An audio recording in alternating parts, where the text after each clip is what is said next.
All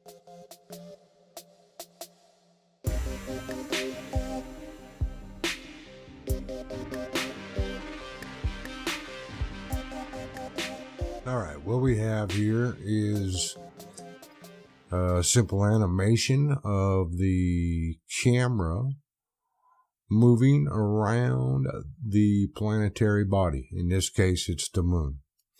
Right over here, the light is directly behind the camera when it first starts out. Here you can see the Terminator line. Everything here is shadow or in dark. Everything here looking towards the sun is in the light. All right, this is how this is set up. I have imported 3 instances of a sphere model, took the 2 of them, named them atmosphere and glow, and set their diffuse color to white. Okay, that's all I did there. The moon. The 3rd sphere I called a moon. And I made the diffuse map a moon texture, in this case 4K. Changed the illumination of the model to Cook Torrance. Set the Fresnel to nickel. Pumped the specular up to about 13 and roughness at about 100, and left the diffuse reflectivity at about 10. Okay, that's just for the moon. That's just for this particular planetary surface, kind of reflective. Okay, and of course the diffuse color is just a really light gray.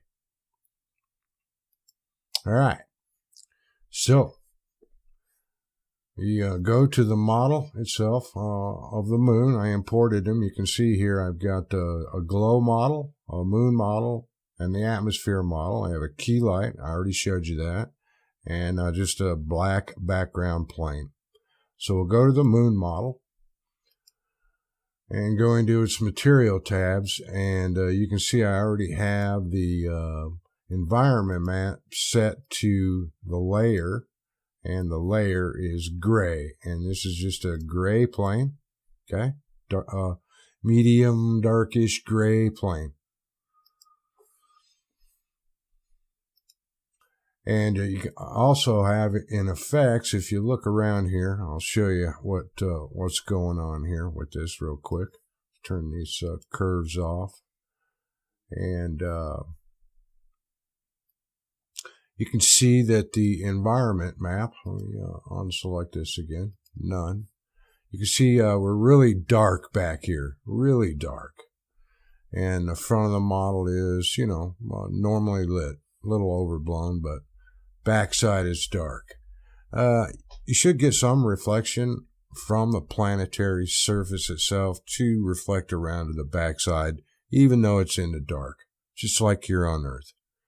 So we're going to use an environment map, and we're going to use that gray plane, and you can see how that illuminated the back of the planet back of this planet to be more light. Anyways, in this case, it's a little bit too much light for me. You could change the color of the gray plane if you wanted, but I'm just going to control it with curves. And you can see just on and off with the curves, a standard S curve. Okay, it's in a preset. I'm going to S curve. You can see that just makes his backside of this planet a little darker, and it also pulls the whites up a little bit. Okay, so that's a basic setup for my planet. No bump maps, no normal maps, anything like that.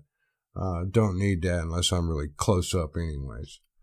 So the next thing I did was drug in this glow model, and I put it underneath the moon. Okay, I'm going to turn it on. And basically all this is that white sphere. Its size is 101%.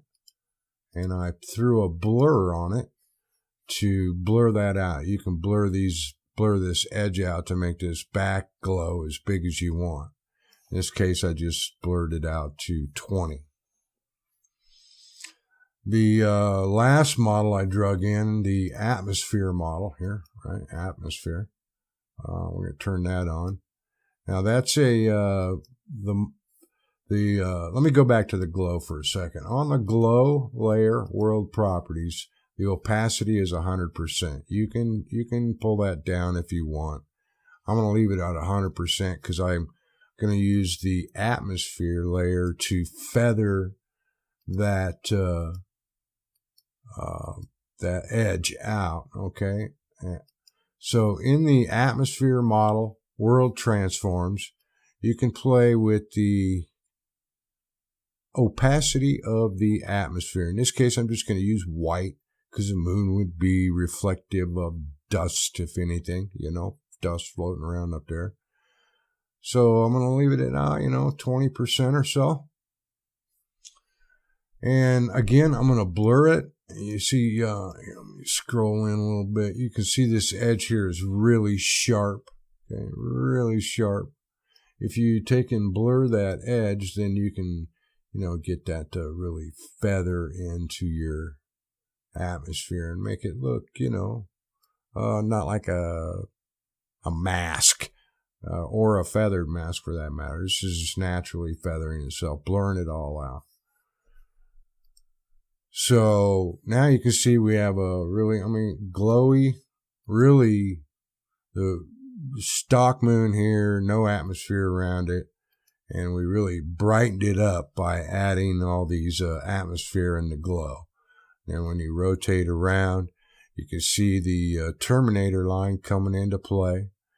The glow is still nice and bright and white on the right side of the moon. And when you go around to the dark side of the moon, you can see the terminator is well feathered. It's not just a flat line. And you go around here to the back of the moon, and here's the sun coming in, and there you go. You can see a faint outline. If you want to see more of the back of the moon when it's in the dark, just go back to the moon layer, grab the curves, and just pull the darks up a little bit. Maybe pull the whites down. Get a little bit more of a layer on the back there. You could turn the curve off if you wanted, but I wouldn't. Maybe just push it up, make the whole thing brighter. See, we can make the whole thing brighter if you want. I'm going to go back to what I had, just an S curve. So now we have a cool looking planetary body with atmosphere. We're looking right at it now. Right on the face of it as the camera rotates around. As we expect, the atmosphere should disappear when it goes into darkness because we can't see it, because the particles have turned dark. They're not lit, so basically they're black. And on the right side, you can see what we would think moon dust, atmosphere. This could be Mars, gas planet, whatever. This is all done with models. You don't have to use masks. You can control the color of everything by changing the colors of your models. The key light, you can move it around. Basically, like I told you, it's set way back here behind the model or behind the camera, basically. You could go way back. Let's see what the light's set at here, just for kicks. Oh, heck yeah. We can go back to 20,000 or so. Okay. It really doesn't change it, but it does pull the light back, so it's farther away, more realistic, subtle changes you won't know. Your viewer may not notice them, but if you're picky like me, you'll notice stuff like that. So, anyways, there you go. That's how you put atmospheric glow around a planetary body. Appreciate you watching. Hope you learned something, and have a great day.